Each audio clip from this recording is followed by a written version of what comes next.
Good morning, everybody. We're capping off the first 100-day week with our morning briefing. How does everybody feel? You like the morning briefings? Okay, we do too. That's why we're doing them. Good to see all of you. I brought a friend out here today who is happy to take your questions, but first, some remarks. At 11 o'clock, President Trump will participate in a National Day of Prayer event where he will invite Americans of all faiths across the country to join him in asking for God's continued blessings over our great country. During the event, the President will sign an executive order establishing a Religious Liberty Commission. Later today, President Trump will travel to the University of Alabama to deliver a commencement address to the graduating class of 2025.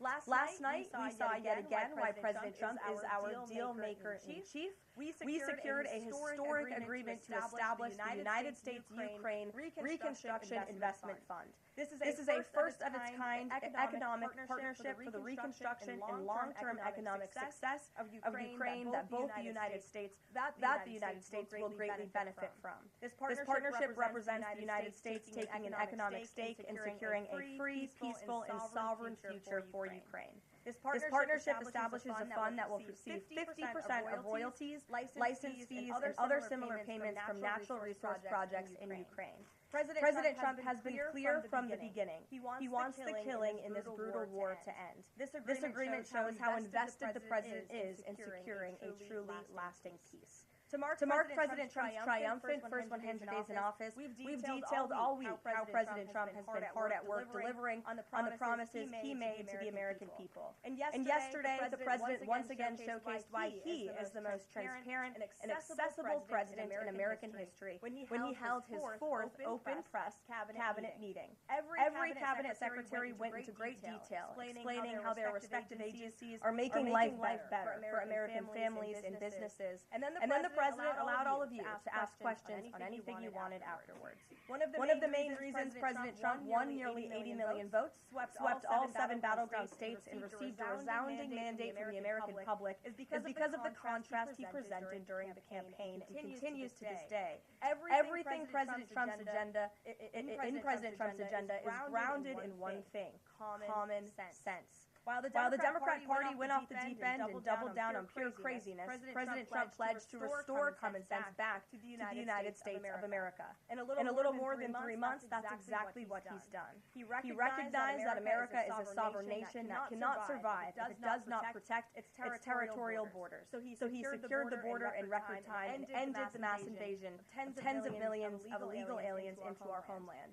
President knows his top responsibility is ensuring the safety of the American people, which is why he's arresting violent illegal alien invaders in our communities who threaten our public safety. And it's unacceptable to President Trump to allow rampant waste, fraud, and abuse of Americans' precious tax dollars, which is why the President championed a historic DOGE effort that saved nearly $200 billion already. President Trump knows America is blessed with an abundance of liquid gold below our feet in the form of fossil fuels. So he ended Joe Biden's reckless war on American energy and is restoring American energy dominance to lower costs and strengthen our national security. President Trump believes Americans should be free to drive whatever car they want. So he ended Joe Biden's disastrous EV mandate and promoted true consumer choice. President Trump stood up for the Constitution's promise of colorblind equality before the law, so he terminated radical DEI preferencing in federal contracting and directed federal agencies to relentlessly combat private sector discrimination. DEI seeks to divide and pit Americans against each other based on immutable characteristics. President Trump put an end to it. In President Trump's America, individual dignity, hard work, and excellence are the only things that will determine if you get ahead. President Trump is a proud free speech champion, which is why he ended Joe Biden's trampling of free speech rights and the federal government's censorship of American speech on online platforms. The president believes college students have a right to speak their minds and go to school safely. Again, common sense. So he took bold action to protect Jewish American students from harassment by pro-Hamas radicals on their campuses. And President Trump knows that America's children are our future, and he'll never stop fighting for them. That's why he ended the radical, un-American indoctrination of children by eliminating support for divisive, radical gender ideology and equity ideology, and why the president protected parents' fundamental rights. And lastly, the president believes in fundamental biology. Isn't that something? Which is why he made it the official policy of the United States government that there are only two sexes, male and female. And because men and women are biologically different, Trump ended the unfair, demeaning practice of forcing women to compete against men in sports and having their private spaces invaded. When President Trump promised a complete restoration of America and the revolution of common sense, he meant it. And over the next 100 days, get ready for historic trade deals, budget deals, and peace deals. For more on President Trump's common sense revolution, I will turn it over to our White House Deputy Chief of Staff for Policy, Stephen Miller. Stephen, thanks for coming in today. Thank you, Karoline. Great to be up here with you, and great to see so many familiar faces I've had a chance to get to know over a number of years as we gather this morning to continue our celebration of President Trump's unprecedented and historic first 100 days in office, what are without doubt the greatest 100 days to begin any American presidency in the history of this nation. This week you've heard about the historic actions President Trump has taken to secure our homeland, to secure our sovereignty, to secure our economy and our supply chains and our industrial base. Today you're also going to hear from me about what President Trump has done to secure our values, our culture, and our way of life from the unwavering assault from the radical left and the communists and the Democrat Party. One of the most significant crises that President Trump inherited upon taking office was the wave of racial discrimination, so-called diversity, equity, and inclusion policies that have taken over both public sector and private sector entities all across the United States of America. Perhaps the most dramatic example of this is that our air traffic controllers were being hired and promoted based on race and gender, not their ability to conduct our nation's air traffic. I would estimate that probably 90% of Americans would agree with the statement that airline safety should be based on your ability to keep, airline safety jobs should be based on your ability to keep planes landing and taking off and flying safely, not on what demographic box you check. President Trump has ended across the entire federal government all hiring, recruiting, retention, promotion, and training based on race and sex. This includes in our law enforcement agencies. So, again, when we took office, even in sensitive law enforcement, national security, and intelligence agencies, we were hiring individuals not on their ability to carry a weapon, not on their ability to keep Americans safe, not on their ability to conduct sensitive intelligence operations, but based upon race and sex. And obviously, that is unacceptable. It's going to be merit-based across the whole federal government. But this wasn't just the federal government. This was the private sector, and this was also, of course, our entire university and education system.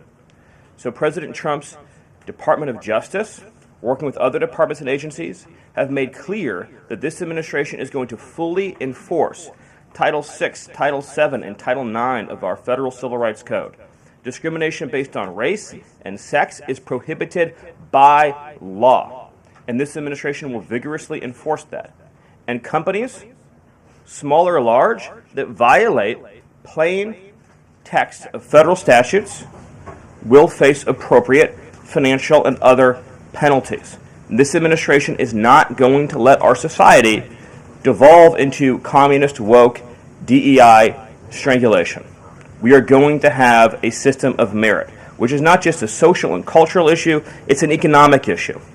When you hire, retain, and recruit based on merit, as President Trump has directed, you advance innovation, you advance growth, you advance investment, you advance job creation, you create the best and safest product for all Americans.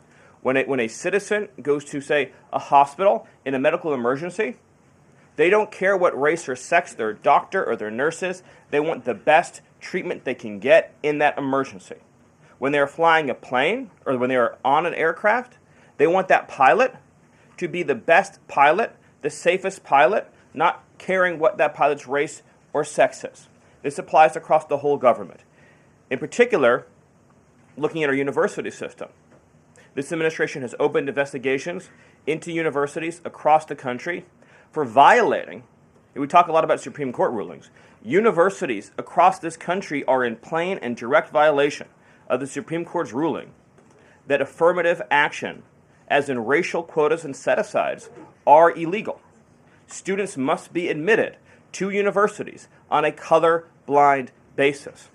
But we have demonstrated through clear evidence that our university system, including our medical schools, and perhaps particularly our medical schools, are engaging in race-based discrimination, racial set-asides, racial quota schemes, and other efforts to evade the Supreme Court's ruling, and again, the plain text of federal statute.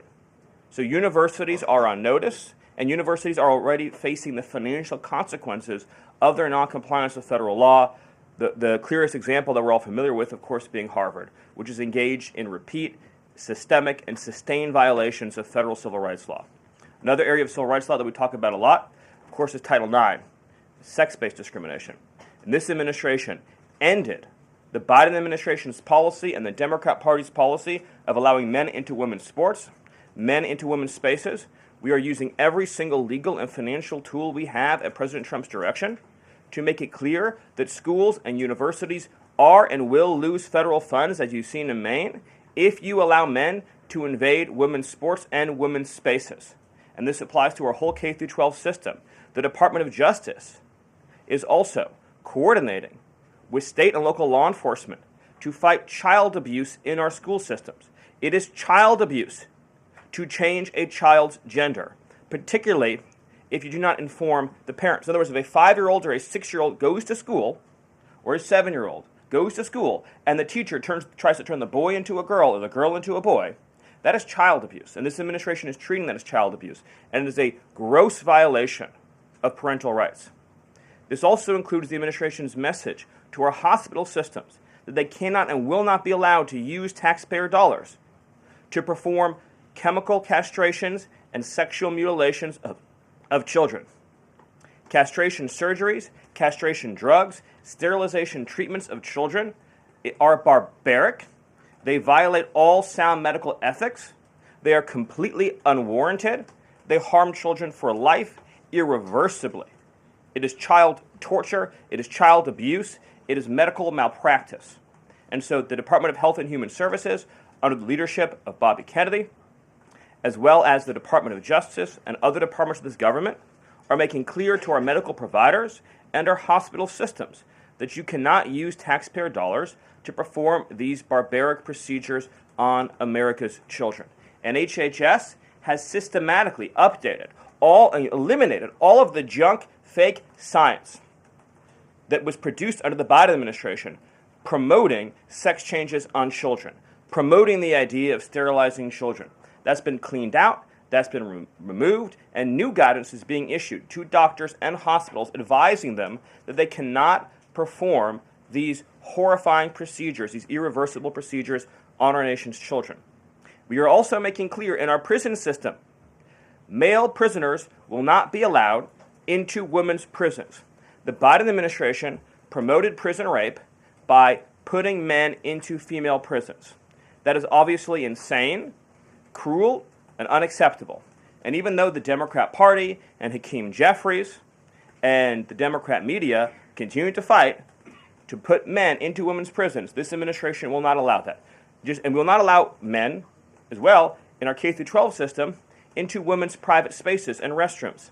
We have seen horrifying example after example of young girls being sexually assaulted because school districts have allowed men into women's and girls' private spaces. This administration, President Trump, is at the forefront of protecting women and protecting girls. And nowhere is that clearer than when we are talking about fighting radical gender ideology. This administration is also fighting to get critical race theory out of our school districts.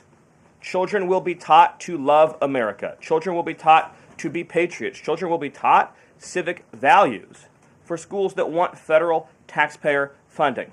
So as we close the Department of Education and we provide funding to states, we are going to make sure that these funds are not being used to promote communist ideology. For any nation to be successful, it cannot teach its children to hate themselves and to hate their country.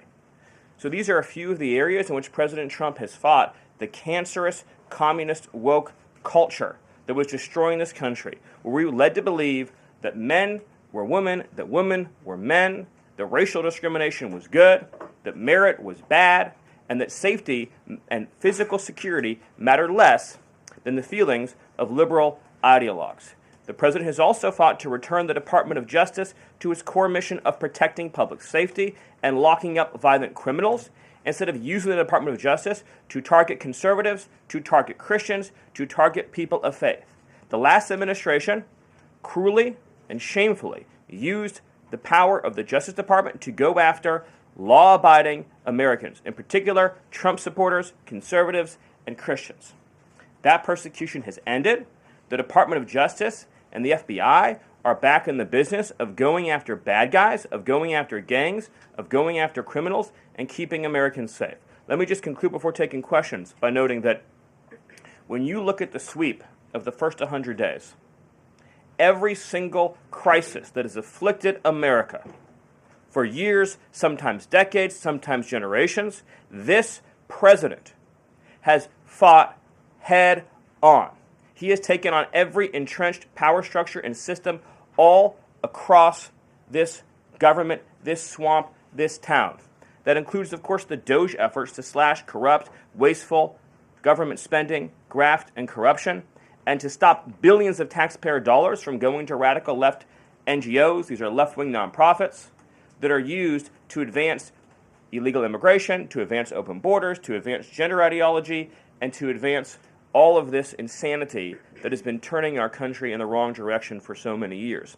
President Trump took head on the trade crisis afflicting this country with the destruction of our manufacturing and industrial base, the shameful betrayal of the American worker by Joe Biden and the globalists that sent all of our supply chains overseas. He took head on the catastrophe of mass, unlimited illegal immigration that was turning us into a failed third world state, and achieved the lowest level of illegal immigration in recorded history without even a close second.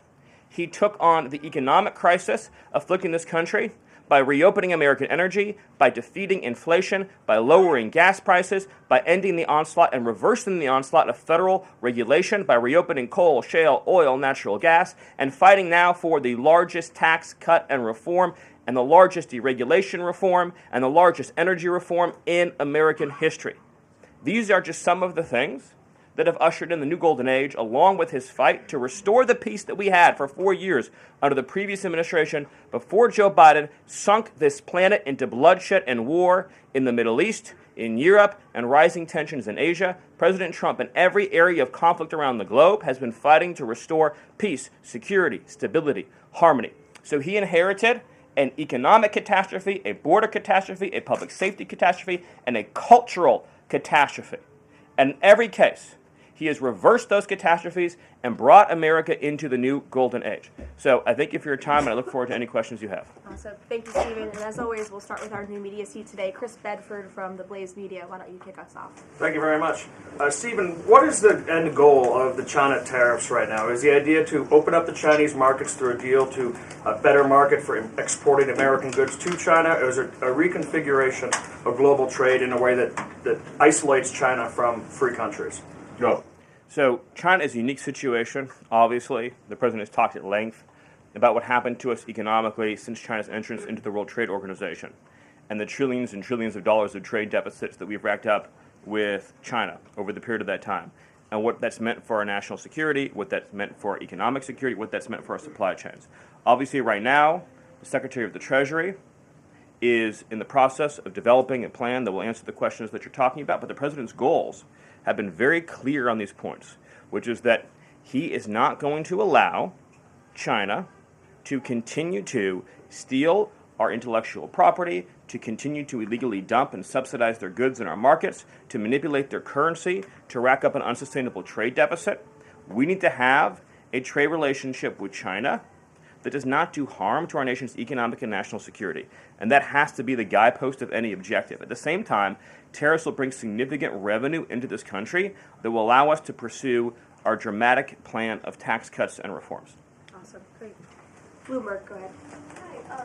First of all, similar to that question, I'm curious, Kevin Hassett, when on CNBC this morning, said that they were expecting some sort of news on tariffs by the end of the day. Do you have any insight into that? I don't want to get ahead of any announcement, but I'll just reiterate that Right now, countries from all over the world, because of President Trump's leadership, are desperate and dying to make trade deals with the United States. We're going to evaluate each of those deals, and President Trump is personally involved in making sure that these negotiations serve only one interest, which is the interest of the United States of America, and we'll end up with a deal in these cases where, yes, the other countries, obviously, will have their own demands and their own interests, but nothing will go into effect that doesn't serve the interests of America and the American people. Thank you. Stephen, this morning GM is putting a dollar figure on how much the president's tariffs will impact the company. The CEO says tariffs will cost GM between $4 and $5 billion this year. The CEO of Ford says he can't commit to not raising prices because of tariffs. Is the administration open to doing more to give automakers relief? The question, unfortunately, misses the entire point, which is that U.S. automakers have announced dramatic investments and expansions inside the United States. American auto plants are growing, they are expanding, they are opening new facilities, they are expanding existing facilities that are already in operation, because it is now the case that for the first time in our lives, that American cars receive preference in America's markets. The U.S. auto industry used to control the entire world. I believe the number during the heyday was that 70% of all cars in the world were made in Michigan. And now, of course, we've become a tiny fraction of the global market. And the reason for that is because the United States opened its markets to every single foreign cheater and every single foreign nation that subsidized its goods on the face of the earth, and their markets have been closed to ours. Japan closed their market to our cars. The entire EU closed their market to our cars. South Korea closed their market to our cars. All of the countries I just mentioned have tens of billions of dollars of annual trade deficits in automobiles with the United States. These are supposedly pure nations, nations that have at least a somewhat equivalent per capita GDP. So it is impossible under the terms of fair trade, if you have two nations with similar per capita GDP, to have such uneven trade flows in automobiles. What the president has done with his car tariff, we have the most desirable market in the world, is if you want to sell cars tariff-free, tax-free to our market, your plant has to operate in the United States. The only alternative to that is to have no U.S. automobile industry whatsoever, which is where this was headed, to be clear. If we stayed on this current path, within a few years, there would have been no U.S. automobile industry. And what little was left of it would have been in Mexico. Because U.S. auto companies have steadily been shifting their supply chains to Mexico, where they believe it is cheaper to make their products. In reality, it'll be cheaper to make them here because there'll be no tariff for anything made in the United States, and we'll have the cheapest energy and the best regulatory environment in the face of the earth. But in the meantime, while manufacturing ramps up, American consumers may pay more. Do you agree? Not on cars they won't, because again, there's now a massive economic incentive for automobile producers to expand production in the United States, and whatever they make here, there will be no tariff. We'll go to the back row. Go ahead. Thank you, Karoline. Today, the U.S. Chamber of Commerce released a letter to the Trump administration asking for small business tariff relief. They say that's necessary because in order to save small businesses and to stave off a recession. Stephen, is the administration considering small business tariff relief? The relief for small businesses is going to come in the form of the largest tax cut in American history. A tax cut, by the way, that every single Democrat is planning to vote against. They're voting for a tax hike on every middle-class family of about $4,000. The president has made clear that there will be 100% expensing for investment in the United States. Companies that invest in the United States will be able to deduct 100% of that cost from their tax liability. This will be the most pro-small business tax bill in American history. And at the same time, this is what you have to understand about the plan, is as they're able to do that, as they're able to reshore those supply chains, that also means they'll pay no tariff. So you'll have the lowest tax environment and there'll be no tariff because their production and supply chains will be in the United States. So that's a no on tariff relief for small businesses in the short term? It's a yes on tax relief for small businesses. And again, you only pay the tariff for products that are made outside the United States. Edward. Yeah, thanks. So on the rare earth mineral deal that was signed last night, when can that deal be operationalized? What's the time frame? And what kind of leverage does that give Ukraine over Russia? I think the more important point about the Ukraine deal, and I would hopefully have an update for you soon on how quickly it can be operationalized, but we'll be moving at full speed, not only on that mineral deal, by the way, but on every mineral deal that this president has been unleashing. So we're opening up mines all across this country. We're also pursuing energy and mineral deals all over the world. Since the president issued his executive order also on deregulating coal, we've seen dramatic coal production increases already in the United States. So we're taking advantage of the trillions of dollars in coal wealth and mineral wealth that exists in the United States. We're a very mineral-rich country. But with respect to that deal, we'll move it and operationalize it as fast as we possibly can. But it's meant to pay back the United States. This is the key point. For the hundreds of billions of dollars that our taxpayers have spent subsidizing the war in Ukraine. So it is repayment to the United States. And that's one of the most important points to understand about it. What's the leverage? Does it give? What kind of leverage does it give? The president's goal, again, is to end the killing, to achieve a peace settlement. That remains, of course, the overriding objective. We do. Thank you so much, Karoline. Thank you, Stephen. Thank you. This administration has stressed the need for price transparency for things like healthcare bills and concert tickets. So why is it a political and hostile act for Amazon to display price transparency on consumer goods? Well, I think it's the wrong way of looking at it, which is why would, first of all, that proposal is gone now, but why would Amazon, of all the different things that go into a theoretical price input, right? For example, does Amazon list the cost of California's regulations on everything made in California? Anything you make in California, you have a massive price increase because of the healthcare regulations that are unworkable in that state, because of the labor regulations that are unworkable in that state, because of the subsidies that go to illegal aliens in that state, because of all the bureaucracy. So anything being produced in California has a massive built-in price hike. So why wouldn't Amazon have a list saying if you purchase it in California instead of in Alabama, this is the premium that you pay? That you pay. This was a clear attempt by whoever proposed it originally, I don't know, because Amazon says they were never going to do it, to try to undermine our trade negotiations with China. I'll make another important point on this, which is that there's been many complaints about the fact that there are a lot of products that are sold on Amazon that are actually rip-offs of American products that are then stolen by China, and then they take our IP and they put them into products to try to undersell our manufacturers. So to the extent that we are engaged in labeling issues on Amazon, I would say that would be the most significant one to fix, is making sure we're not undercutting American consumers. And then one on Abrego Garcia, please. The administration is reportedly inquiring about his return. Is that to check a box for compliance, or does President Trump want him back on U.S. soil, or both? So, as Secretary Rubio said yesterday in the cabinet meeting, this administration is not going to publicly discuss the inside details of our foreign policy and negotiations with a foreign country.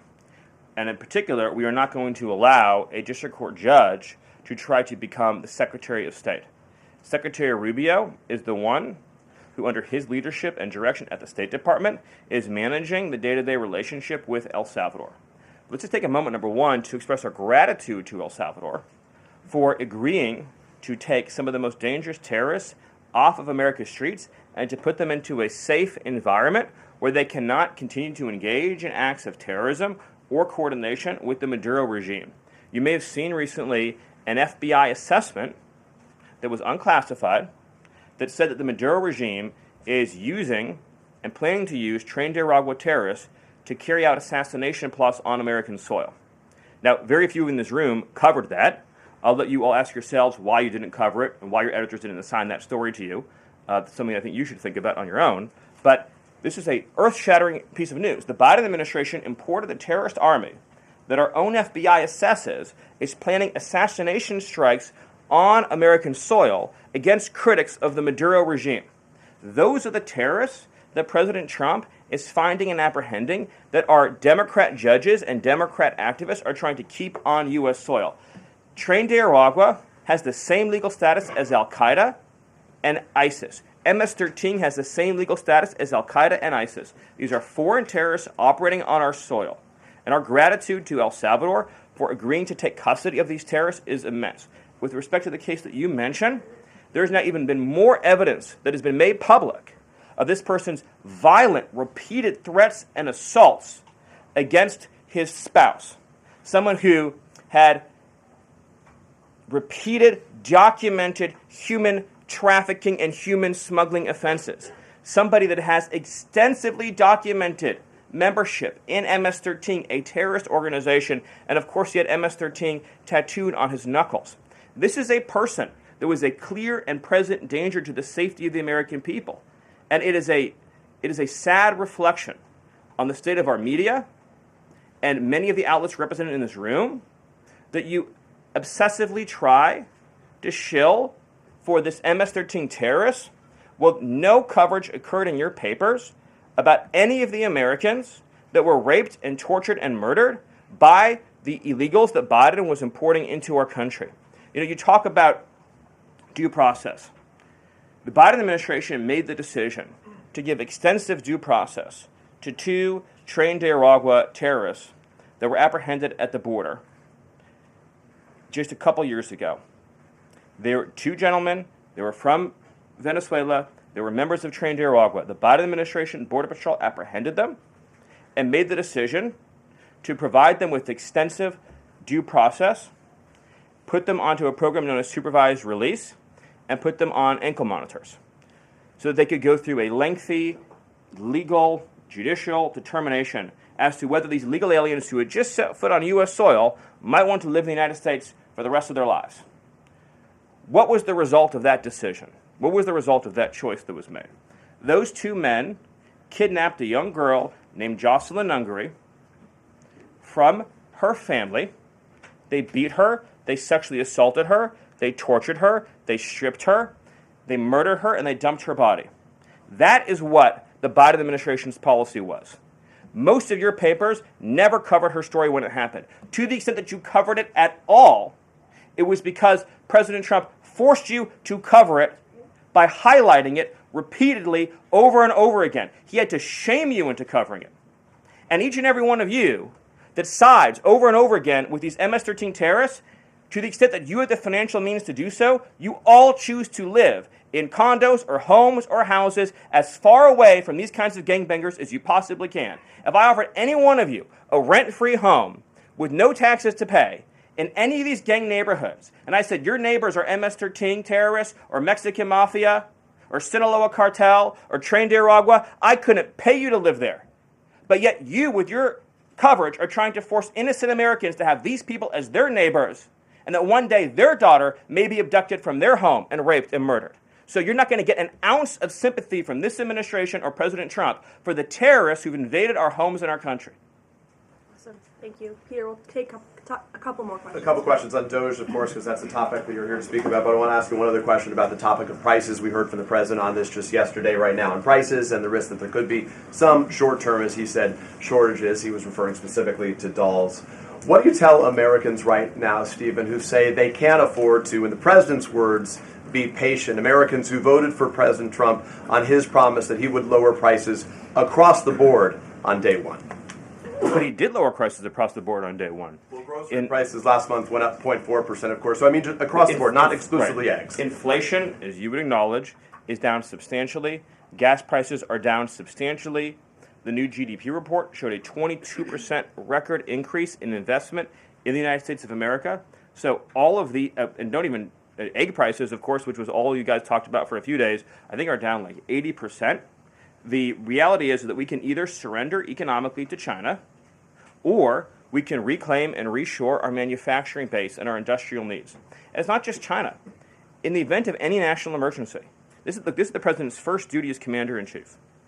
In the event of any national emergency, we cannot be reliant on foreign countries for steel, aluminum, energy, technology, any of the essential components that we need to keep this country running.